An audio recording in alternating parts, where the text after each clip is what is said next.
Hace 2 años, Chloe me echó de casa con $10, llamándome fracasada mientras Eleanor daba la bienvenida a su nuevo marido, Mark. Hoy, Chloe me llamó para invitarme a una cena familiar. Simplemente dije que sí. Creen saber lo que se avecina, pero no tienen ni idea. Verán cómo finalmente les serví un plato que se disfruta mejor frío. Denle a me gusta, compartan y díganos desde dónde nos escuchan. El silencio en mi casa de Bellevue era un santuario, un manto de terciopelo que amortiguaba el mundo exterior. Era un silencio que había cultivado, cuidadosamente seleccionado tras años de ruido ensordecedor. Pero incluso la mayor tranquilidad puede romperse, no por un estruendo repentino, sino por el insistente y estridente timbre del teléfono. Miré la pantalla y una ola de frío me invadió. Chloe, mi hija. María, mi hija. 2 años. 2 largos e implacables años, desde que su nombre apareció en mi pantalla, o en mi vida. Dejé que sonara unos instantes más, saboreando la quietud antes de la inevitable interrupción. Mi mirada recorrió el vasto salón, admirando cómo la luz del atardecer realzaba los intrincados diseños de la alfombra persa, el brillo de la caoba pulida, el sutil destello de las cortinas de seda. Esta casa, esta vida, era un testimonio palpable de lo lejos que había llegado. Era una fortaleza del éxito, un contraste marcado, casi desafiante, con la miseria que había conocido. Finalmente respondí. «Hola, Chloe». Mi voz era serena, sin revelar ninguno de los temblores internos que la visión de su nombre había provocado. «Papá». Su voz, una mezcla empalagosa de falsa calidez y dulzura manipuladora, se deslizó por el auricular. Era un tono que conocía demasiado bien, uno que siempre precedía a una petición, una exigencia o una acusación apenas velada. Ha pasado tanto tiempo. Lo sé. Hemos estado muy ocupados. 2 años, Chloe, dije secamente, sin molestarme en ofrecer una excusa por su ausencia, ni por la mía. Pues sí, dijo ella con voz alegre, imperturbable. Pero ya sabes, la vida se interpone. En fin, mamá y Mark organizan una pequeña cena familiar este fin de semana. Una reunión como debe ser. Nos encantaría que vinieras. Ya es hora de que nos pongamos al día, ¿no crees? Una cena familiar. Las palabras resonaron en el aire, cargadas de ironía. De inmediato, un recuerdo amargo y punzante rompió la calma de la noche. Hacía 2 años que me había echado. Me había echado del hogar que yo mismo había construido, de la vida que le había brindado, con tan solo un billete de $10. $10 para despedirme, para marcar mi partida como si fuera una simple molestia, un electrodoméstico averiado para desechar. Una cena familiar, repetí, esbozando una leve sonrisa. Curiosa elección de palabras, teniendo en cuenta que la última vez que hablamos me diste $10 y me deseaste que me fuera. Hubo una breve pausa, casi imperceptible, en su voz, un ligero entrecortamiento antes de que se recuperara. «Ay, papá, siempre tan dramático. Fue solo una pequeña discusión, un malentendido. Estábamos todos molestos. Además, ya sabes cómo se pone mamá. Y de todos modos, las cosas son diferentes ahora. Oímos que te va bien. Muy bien».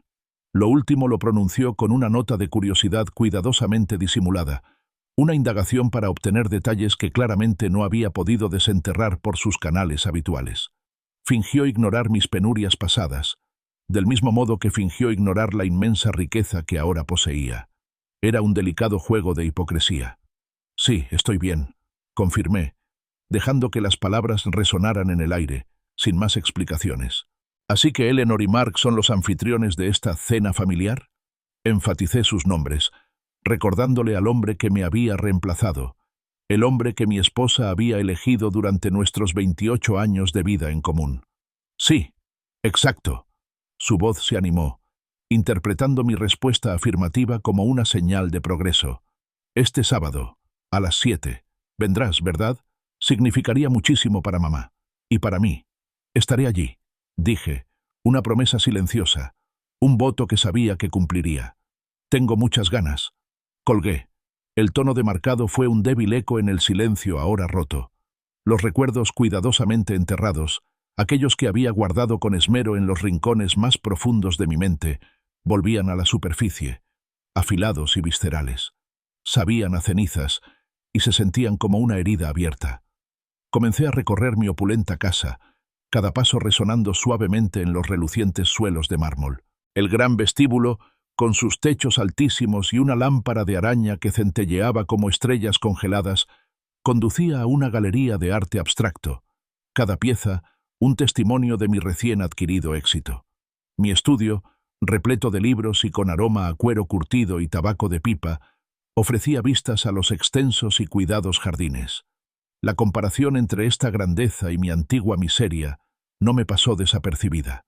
Era un abismo, un cañón que separaba dos vidas distintas, ambas mías. Mi mente volvió a aquel fatídico día, hace 2 años, el día en que mi vida se hizo añicos. Eleanor, mi esposa durante 28 años, estaba de pie en la sala que habíamos construido juntos, con el rostro marcado por una fría, casi clínica determinación. «Mark se muda la semana que viene, Arthur», dijo, con la voz desprovista de toda emoción, de cualquier rastro de la historia compartida que una vez atesoramos. «Es hora de que te vayas». Las palabras cayeron como piedras pesadas e implacables. 28 años. 28 años de risas, de lucha, de criar a nuestra hija, Chloe. Todo desvanecido con una sola frase brutal. La traición fue un golpe físico, que me dejó sin aliento entre los escombros de mi vida.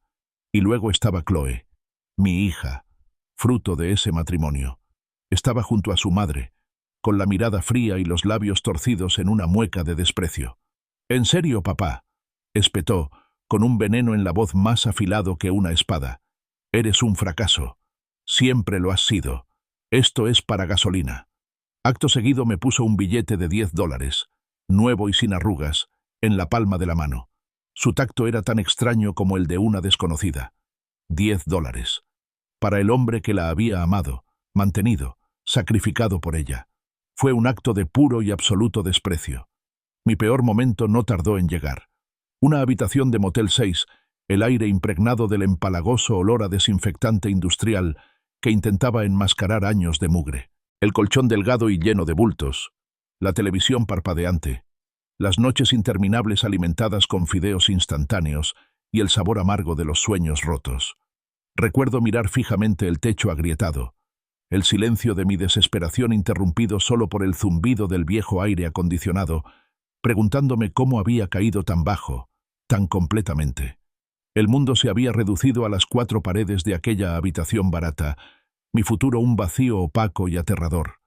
Mi mirada se posó en un retrato familiar con marco plateado sobre una mesita auxiliar, una reliquia de una vida que ya no existía. Eleanor, Chloe y yo, sonriendo, una imagen de perfecta felicidad doméstica. Era un doloroso recordatorio de la vida antes de la traición, un crudo contraste con la destrozada realidad que le siguió. Las sonrisas en la foto parecían burlarse de mí ahora, ajenas al dolor que estaba por venir. Una determinación férrea, fría e inquebrantable echó raíces en mi interior. Aquella cena familiar no era una rama de olivo, era una invitación a la confrontación. Iría, los enfrentaría, y les recordaría, sin lugar a dudas, lo lejos que había llegado desde aquel despido por $10 y la miseria de un Motel 6. Creían que me daban la bienvenida, pero en realidad estaban provocando una tormenta. El sol de la mañana, filtrado por los altos ventanales de mi mansión en Bellevue, proyectaba largas franjas doradas sobre el impecable rincón del desayuno. Sentada en la pulida encimera de granito, sostenía entre mis manos una humeante taza de café expreso italiano, cuyo aroma se mezclaba con el tenue olor de los cruasanes recién horneados. Junto a mi taza reposaba el Wall Street Journal, con sus páginas crujientes y repletas de las noticias financieras que se habían convertido en la base de mi día a día. Mientras saboreaba el amargor intenso del café, mi mente divagaba, repasando la improbable secuencia de acontecimientos que habían transformado a un marido abandonado en un millonario hecho a sí mismo. Fue una revolución, silenciosa y personal, pero profundamente trascendental. Mi aventura comenzó entre las cenizas de mi antigua vida, impulsada por una sola decisión audaz. Con los míseros $15,000 del acuerdo de divorcio con Eleanor, una suma destinada a romper lazos y simbolizar mi inutilidad ante sus ojos, hice mi primera inversión importante.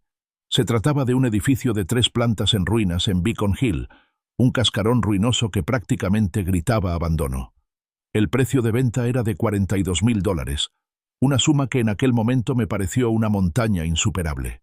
Agoté mis ahorros, pedí prestado un poco de dinero a un primo lejano y me arriesgué. Durante los siguientes 4 meses, impulsado por una tenacidad implacable y una determinación casi obsesiva, me convertí en un equipo de renovación unipersonal. Mi aula fue YouTube, mis libros de texto, foros en línea y manuales de bricolaje maltrechos.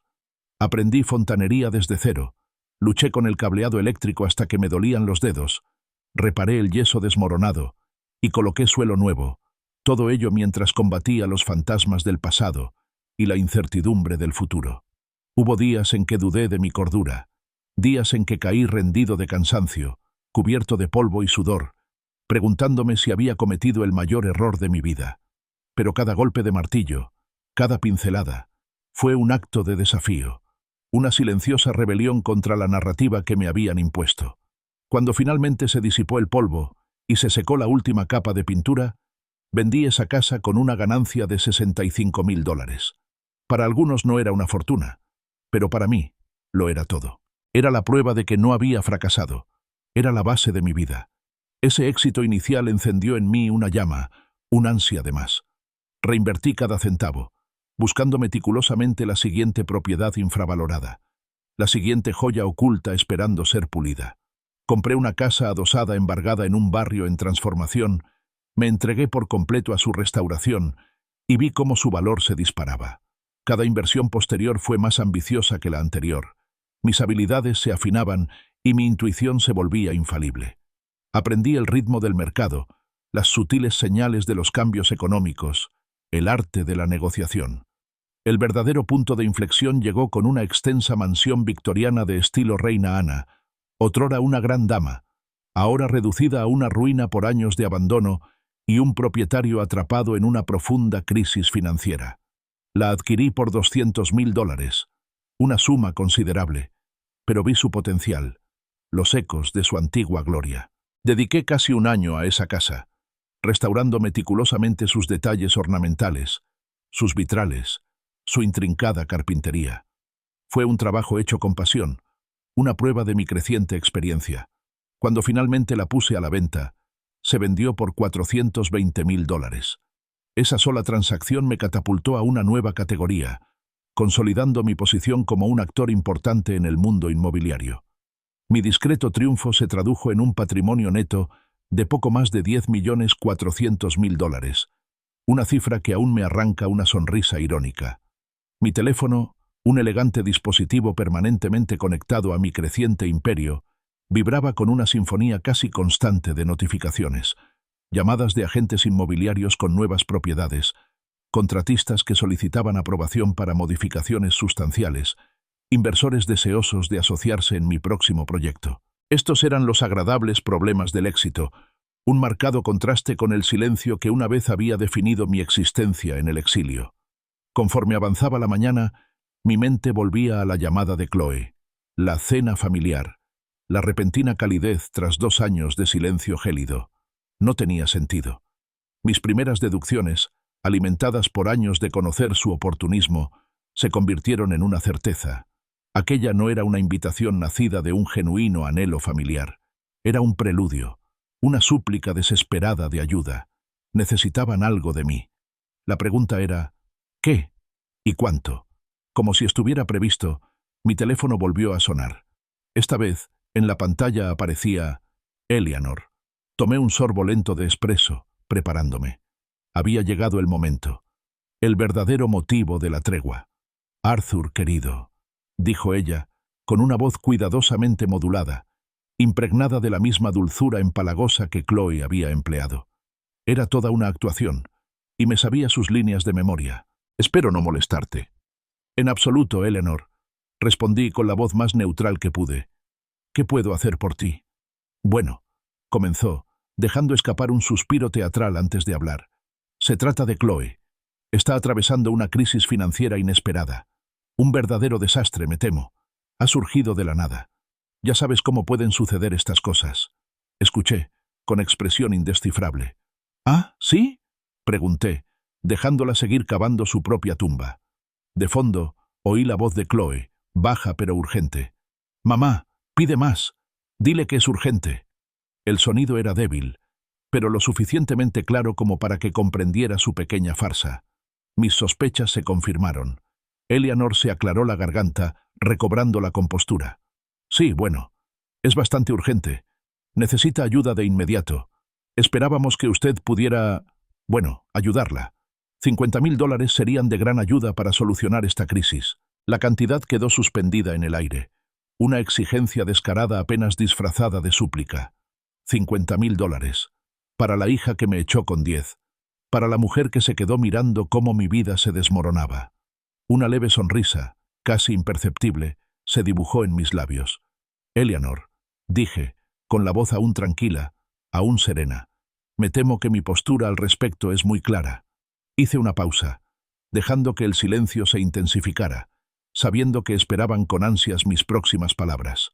«La familia no vale ni un centavo. Jamás». Terminé la llamada. El silencio que siguió era previsible, pero a la vez profundamente satisfactorio. De repente, el espresso me supo aún mejor. El sabor metálico de la traición aún flotaba en el aire, un regusto fantasma en la boca, incluso después de colgar con Eleanor. Su súplica desesperada por $50.000, superpuesta a las frenéticas preguntas de Chloe de fondo, reafirmó mi determinación. Me veían como un simple recurso, un cajero automático andante. Pero necesitaba estar completamente segura. No habría lugar para sentimentalismos, ni espacio para la duda. Mi siguiente movimiento tenía que ser preciso, un golpe quirúrgico para desenmascarar su oportunismo. Volví a coger el móvil y busqué una aplicación para grabar discretamente. Era un paso crucial, una garantía contra futuras negativas. Con la grabadora activada, marqué el número de Chloe. Respiré hondo, preparándome para ofrecer una actuación digna de un Oscar. «Chloe, soy yo», dije, dejando que mi voz temblara lo justo para sonar auténtica, con el cansancio suficiente para sugerir a un hombre al borde del abismo. Tengo noticias terribles». Su tono cambió de inmediato. La dulzura de ayer había desaparecido, reemplazada por una aprensión cautelosa, casi dubitativa. «¿Papá? ¿Qué pasa? ¿Qué ha ocurrido?» «El mercado», susurré, con la voz quebrada. «Ha sido brutal. Yo lo he perdido casi todo. Todo lo que construí». Dejé que un instante de silencio calara hondo, permitiendo que la gravedad de mi supuesta desgracia me calara hondo. Su entusiasmo, tan palpable durante la invitación de ayer, se desvaneció al instante. La preocupación en su voz no era por mí, sino por lo que mi supuesta ruina financiera significaría para mí. «¿Cuánto cuesta todo, papá?», preguntó con voz tensa, dejando entrever un pánico apenas disimulado. «¿Cuánto queda?» «Bueno», suspiré, alargando la desesperación. «Tengo cita con los abogados de bancarrota la semana que viene. Es bastante malo. Quizá me alcance para un apartamento pequeño, si tengo suerte. Un lugar que ni siquiera visitarías». Pinté un panorama desolador, un regreso a la miseria de la que en realidad había escapado, un reflejo de la vida en la que me habían arrojado. Siguió una larga y angustiosa pausa. Casi podía oír cómo le daban vueltas las ideas en la cabeza, los rápidos cálculos sobre cómo esta nueva y empobrecida versión de mí encajaría en su mundo. El silencio se prolongó, cargado de sus silenciosas deliberaciones. Entonces, su máscara se desvaneció por completo. La dulzura manipuladora, la preocupación fingida, todo se esfumó, reemplazado por un desdén gélido y pragmático. «Entonces no vengas a cenar el sábado», dijo secamente, con una voz desprovista de calidez y de cualquier atisbo de afecto familiar. No es un buen momento para nosotros, papá. Quizá en otra ocasión». Ahí estaba, el despido gélido, pronunciado con una indiferencia insensible que confirmó todas mis sospechas. Cuando el dinero desapareció, la hija también. Fue una simple transacción. Mi valor radicaba únicamente en mi fortuna. «Entiendo», dije, con la voz ya completamente tranquila, sin el temblor. «Adiós, Chloe». Colgué la llamada, con la aplicación de grabación aún activa, capturando cada palabra incriminatoria. Guardé el archivo, un testimonio digital de su verdadera naturaleza. una confirmación de lo puramente transaccional que era nuestra relación. No habría lugar a dudas, ni a interrogantes persistentes. Con esa última pieza del rompecabezas encajada, mi enfoque cambió. Necesitaba comprender la magnitud de su desesperación. Necesitaba investigar qué había estado ocultando mi familia, en qué tipo de problemas se encontraban realmente para justificar semejante despliegue de avaricia. Mis dedos se deslizaron rápidamente sobre el teclado, iniciando una profunda investigación del rastro digital que habían dejado. No tardó en descubrirse la primera capa de corrupción. El negocio online de Chloe, Lux Living Essentials, era una fachada que se desmoronaba. Decenas, luego cientos, de quejas de clientes inundaron diversas páginas web de reseñas de consumidores. Productos no entregados, mercancía de mala calidad, cargos fraudulentos, servicio al cliente inexistente. El panorama que se vislumbraba era el de una empresa en quiebra, construida sobre el engaño y la incompetencia. Luego estaba Eleanor. Su presencia en redes sociales, normalmente repleta de imágenes de almuerzos suntuosos y bolsos de diseñador, ahora presentaba una narrativa nueva e inquietante. Publicaciones en Instagram que detallaban diversas dolencias, afecciones médicas vagas, pero que sonaban graves, acompañadas de fervientes súplicas de donaciones. Una campaña de recaudación de fondos para gastos médicos, con apelaciones emotivas e historias desgarradoras. Olía a chamusquina. Esto superaba mis habilidades de detective aficionado. Necesitaba un profesional. Contacté con un viejo conocido, un antiguo colega de mi vida anterior, quien rápidamente me puso en contacto con David Vance. Vance era sinónimo de discreción y eficiencia en el mundo de las investigaciones financieras. Exagente del FBI especializado en fraude financiero, ahora dirigía su propia empresa privada, conocida por sus meticulosas verificaciones de antecedentes y su asombrosa capacidad para desenterrar verdades ocultas. Concerté una reunión virtual con Vance a la mañana siguiente.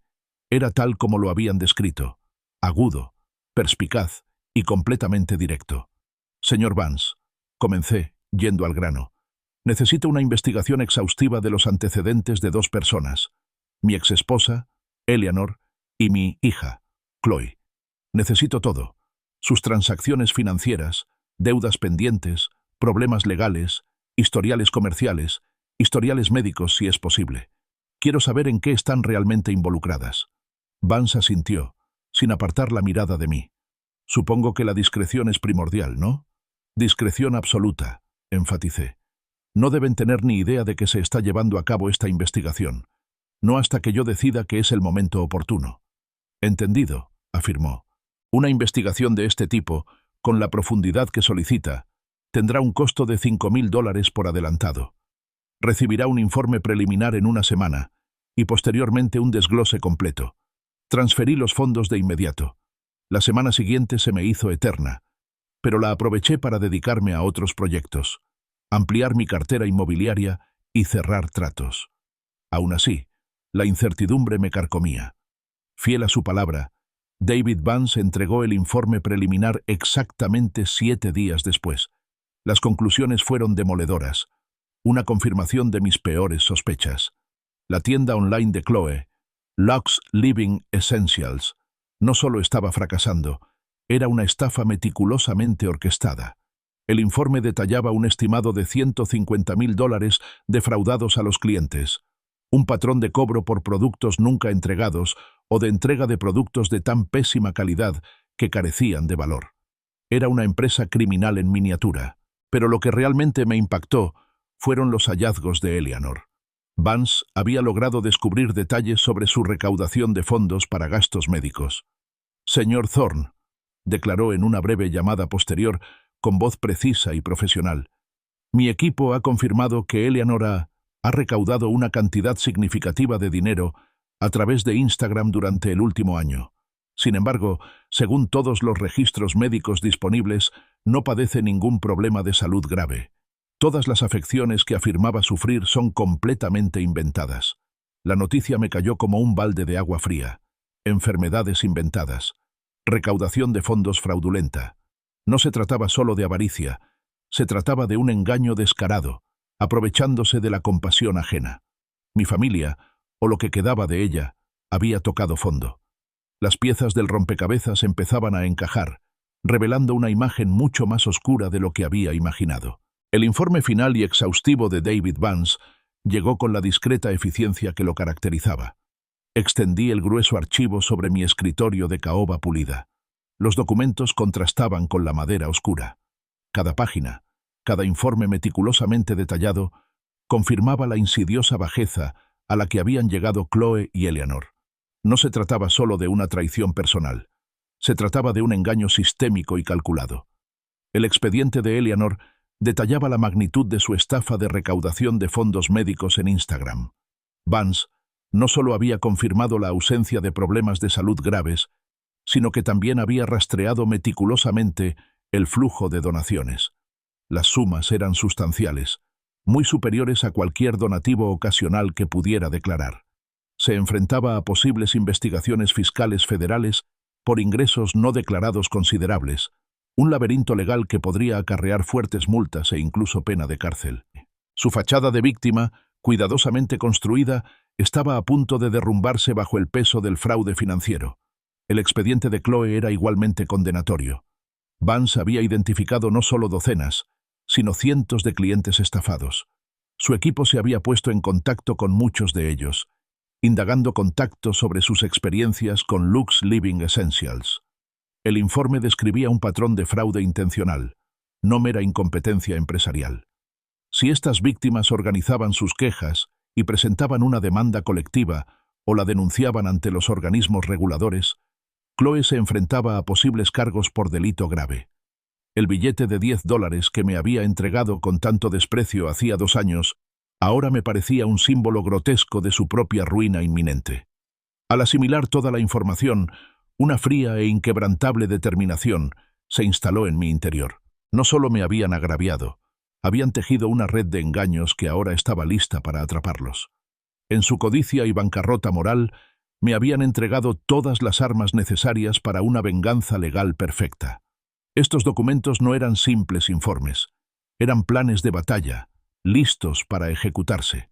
Con los expedientes perfectamente organizados, volví a coger el teléfono. Esta llamada requería una actuación distinta, un engaño más elaborado. Necesitaba reconquistar a Chloe, hacerle creer que su gallina de los huevos de oro no solo había regresado, sino que ahora estaba más nutrida que nunca. «¡Chloe! ¡Soy yo!», exclamé, con una voz cargada de emoción y júbilo. «No te lo vas a creer. Mi trato de emergencia se ha concretado. Un auténtico milagro». Hubo un instante de silencio por su parte, una pausa en la que casi podía oír cómo le daban vueltas las cosas, reevaluando la situación. Entonces, su voz se transformó. La vacilación, el frío desdén de ayer, se desvaneció sin dejar rastro. En su lugar, surgió una oleada casi vertiginosa de dulzura calculada, rebosante de una calidez artificial. «¡Ay, papá! ¡Es increíble! ¿Qué pasó? Cuéntamelo todo». «Es verdad», exclamé, exultante. El mercado se puso a mi favor. Una inversión de última hora dio sus frutos con creces. Gané 3 millones más, además de todo lo demás. ¿Te lo puedes creer? «¡3 millones!», exclamó con voz casi febril. Eso es fantástico. Sabía que ibas a cambiar las cosas, papá. Siempre lo supe. La mentira era tan evidente, tan descaradamente audaz, que casi me hizo reír. Entonces llegó el inevitable cambio de rumbo. Entonces, ronroneó, con una voz cargada de falsa calidez. ¿Esto significa que nuestra invitación a cenar del sábado sigue en pie? Mamá estaría encantada. Y yo también, por supuesto. Claro que sí, afirmé, con voz aún ligera, aún dejándome llevar por la ola de un triunfo fingido. Me encantaría ponerme al día como es debido. Ha pasado demasiado tiempo. «Estupendo», exclamó. «Oye, sobre lo que comentó mamá ayer, se cortó la llamada antes de que pudiéramos hablarlo bien. ¿Todo bien por allá?» Estaba tanteando el terreno, con delicadeza, pero yo sabía lo que realmente quería decir. ¿Eres lo suficientemente rico como para resolver mis problemas ahora? Bueno, ya sabes, dije, indagando sutilmente. Mencionaste algunas dificultades comerciales. Quejas de clientes, creo. ¿Hay algo que deba saber? Otra breve pausa. Estaba sopesando sus opciones, decidiendo cuánto revelar y cuánto adornar. Sí, bueno, comenzó, con un suspiro teatral antes de sus palabras. Han sido unos momentos difíciles. Problemas de liquidez, sobre todo. Algunos malentendidos con algunos clientes. Nada grave, ya sabes. Solo un contratiempo temporal.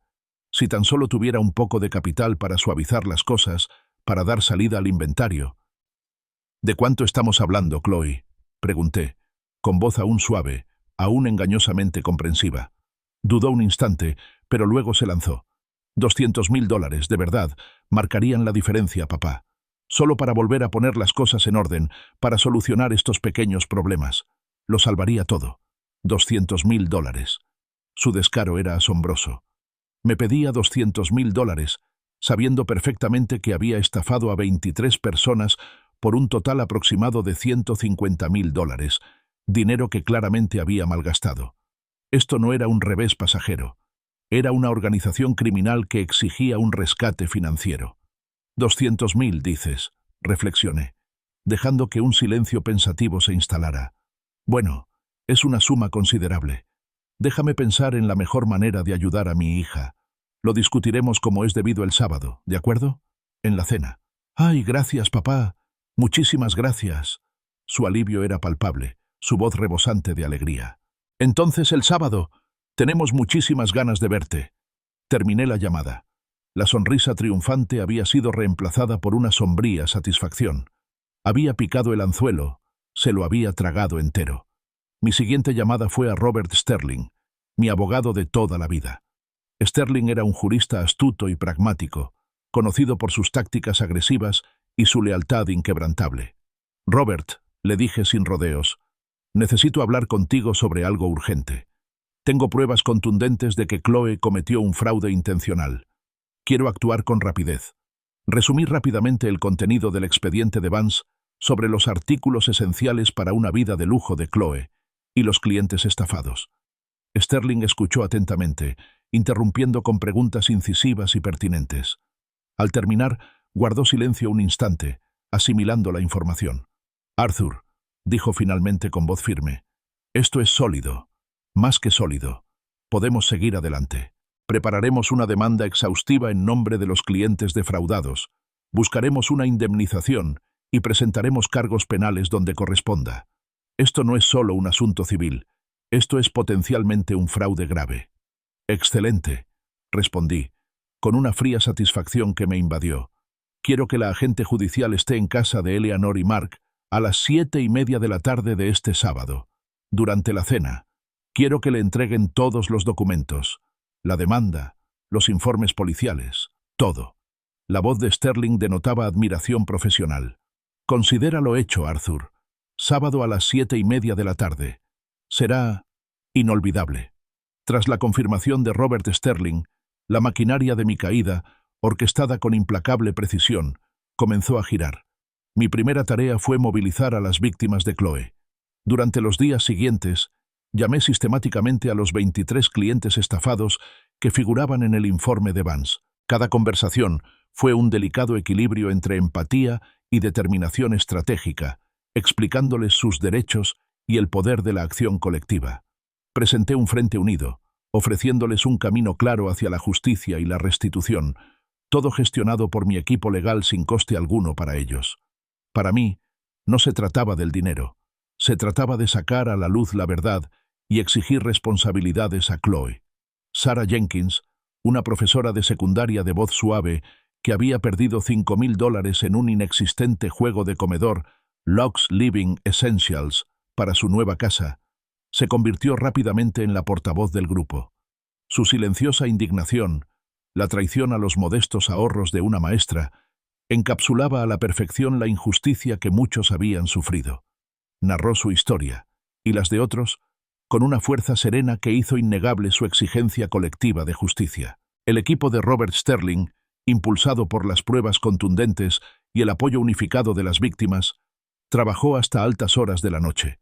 Prepararon meticulosamente la exhaustiva documentación de la demanda, creando una obra maestra legal diseñada para una ejecución impecable. Revisaron cada detalle minuciosamente y previeron cualquier resquicio legal. El objetivo no era solo ganar, era ganar de forma contundente y pública. Daniel Lee, El notificador, un hombre conocido por su imperturbable serenidad y puntualidad, confirmó su llegada. «Sábado a las 7:30 de la tarde, señor Thorne», declaró con voz inexpresiva, «para que tenga el máximo impacto en la familia, tal como solicitó». Comprendía el encargo a la perfección. Llegó la noche del sábado, fresca y nítida, un marcado contraste con la intensa expectación que me consumía. Me vestí con esmero, eligiendo un traje a medida que transmitía una autoridad serena y un éxito discreto. En la mano llevaba una elegante caja de regalo vacía, envuelta en papel plateado con una cinta de seda a juego. Era un arma psicológica sutil, un elemento clave para la actuación de la noche, que insinuaba generosidad a la vez que ocultaba la tormenta que se avecinaba. Llegué a la enorme casa de Eleanor y Mark en las afueras justo a las 7 p.m. La casa, que una vez fue mi hogar, ahora me resultaba extraña, impregnada del aroma de sus mentiras y ambiciones. La puerta se abrió de golpe, y allí estaba Eleanor, ataviada con un vestido que costaba más que mis 2 primeras inversiones inmobiliarias juntas. «Arthur, cariño», exclamó con una voz cargada de entusiasmo teatral, atrayéndome hacia un abrazo perfumado que se sintió completamente falso. «Qué alegría verte. Te hemos echado de menos». Chloe apareció detrás de ella, con una sonrisa calculada y ensayada. Me ofreció un abrazo similar, aunque el suyo se sintió más frío, un apretón breve y oportunista. «Papá, estás fantástico. Nos alegra mucho que hayas podido venir». Sin embargo, sus ojos delataban una evaluación hambrienta, catalogando mi ropa cara, mi postura segura, añadiendo mentalmente símbolos de dólar a mi presencia. El aperitivo y las copas previas a la cena resultaron tensos. Mark, el nuevo marido de Eleanor, un hombre cuyo encanto natural ocultaba cierta superficialidad, intentaba entablar una conversación cortés, pero el ambiente estaba cargado de expectativas tácitas. Eleanor no dejaba de mirar a Chloe, como un estímulo silencioso para que comenzara su discurso. Chloe, por su parte, se movía inquieta, repasando claramente sus líneas, ansiosa por ir al grano. Yo me limité a sonreír, intercambiando cumplidos superficiales mientras miraba discretamente mi reloj. 19:25. La cuenta atrás estaba casi terminada. Se sirvió la cena, una comida elaborada que parecía totalmente desperdiciada ante la tensión que se palpaba en el ambiente. Mientras retiraban los platos, Chloe finalmente respiró hondo, dando inicio a su discurso. «Papá», comenzó con una voz de repente dulce y sincera, «he estado pensando en lo que hablamos, en el futuro de Lux Living Essentials. De verdad creo que con una pequeña inversión, una sociedad familiar, podríamos hacerla prosperar. Y con tu experiencia, tu visión». Su voz se apagó, con una mirada esperanzada y expectante. «Esos $200.000 marcarían un antes y un después». Las palabras quedaron suspendidas en el aire, una exigencia descarada apenas disimulada como una propuesta comercial. Abrí la boca, con una respuesta cuidadosamente elaborada lista en la lengua, pero nunca tuve la oportunidad de pronunciarla. Justo a las 7:30 p.m., como si estuviera previsto, un fuerte e insistente timbre resonó por toda la casa. El timbre. Chloe se quedó paralizada a mitad de la frase, con los ojos muy abiertos y su sonrisa perfecta desvaneciéndose. Eleanor frunció el ceño, molesta por la interrupción. Mark, siempre atento y considerado, se levantó para contestar. A través de la puerta abierta del comedor, vi cómo abría la puerta principal y aparecía un hombre delgado, impecablemente vestido, con una pila de documentos legales en la mano. Era Daniel Lee. «Buenas noches», dijo Daniel con voz clara y profesional. «Busco a Chloe Thorne». Chloe giró la cabeza bruscamente, con los ojos muy abiertos por la incredulidad. «Esa soy yo», logró decir en un susurro apenas audible. «Chloe Thorne», afirmó Daniel con la mirada fija. «Se le ha notificado».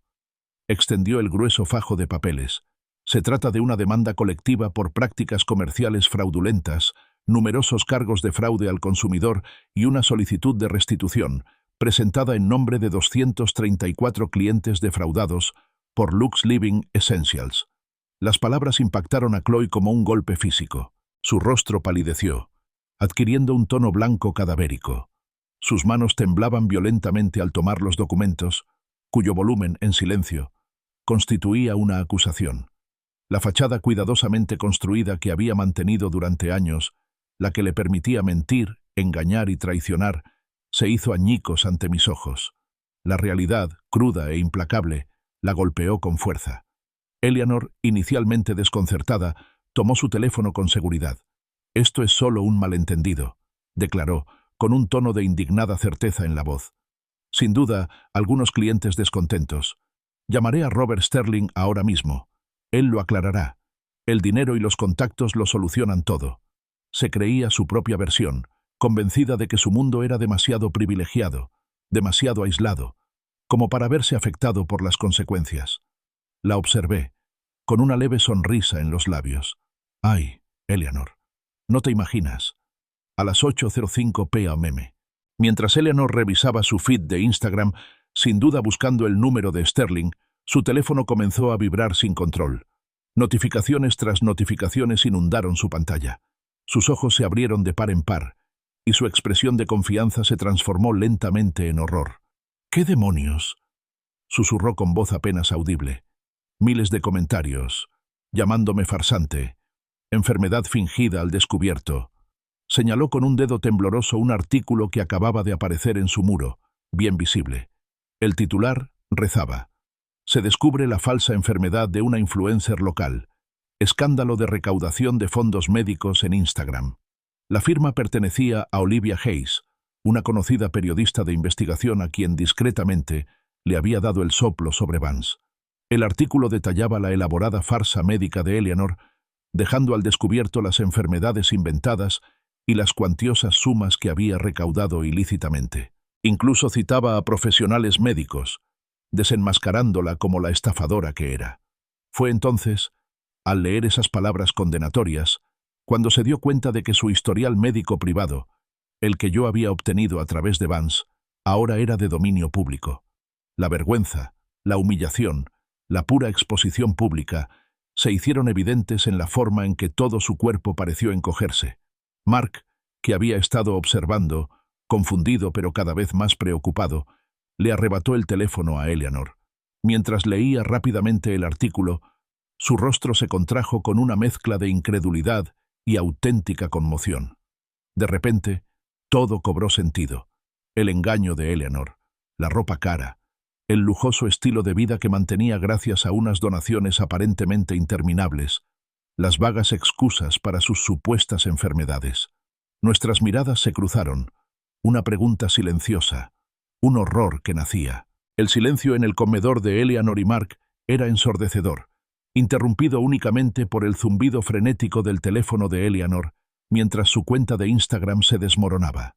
Las notificaciones inundaban la pantalla como una tormenta malévola. Comentarios airados, exigencias de reembolso, acusaciones de fraude. Su carrera como influencer, cuidadosamente construida sobre una base de mentiras y una simpatía fingida, se derrumbaba en tiempo real. El artículo de Olivia Hayes se había viralizado, exponiendo su engaño al mundo, aniquilando su presencia online y, por consiguiente, su imagen pública. Eleanor, con el rostro enrojecido por el pánico y el rímel corrido, levantó la vista del teléfono con los ojos muy abiertos y desesperados. Se volvió hacia mí y su voz se convirtió en un susurro débil. «Arthur, por favor, haz que esto desaparezca. Tienes contactos, dinero, puedes arreglarlo. Por favor, solo haz que pare». Sus súplicas, antes una herramienta de manipulación, ahora reflejaban un miedo genuino y puro. Sostuve su mirada, con expresión serena e inquebrantable. «La justicia no desaparece, Eleanor, solo porque te incomode». Mis palabras quedaron suspendidas en el aire, cargadas con el peso de 2 años de dolor silenciado. Chloe, aún aferrada al grueso fajo de documentos legales, alzó la vista y sus ojos se posaron lentamente en mí. La comprensión, fría y brutal, la golpeó de repente. La sincronización, la precisión, la abrumadora evidencia, no podía ser una coincidencia. «Tú», susurró, con una voz cargada de cruda comprensión. «Lo sabías. Todo. Tú lo orquestaste». Su mirada oscilaba entre la demanda colectiva que tenía en las manos y el caos que se desataba en el teléfono de su madre. La coordinación, la devastadora sincronía de sus respectivas caídas, Finalmente la impactó. Me levanté lentamente de mi asiento y me dirigí hacia la puerta. Mi actuación había terminado. Mi mensaje, transmitido. Ya les di mi sorpresa a ambos. Dije con voz de tranquila autoridad. Se llama responsabilidad. Me detuve en el umbral, girándome para mirarlas por última vez. Eleanor lloraba desconsoladamente. Su mundo, cuidadosamente construido, se desmoronaba a su alrededor.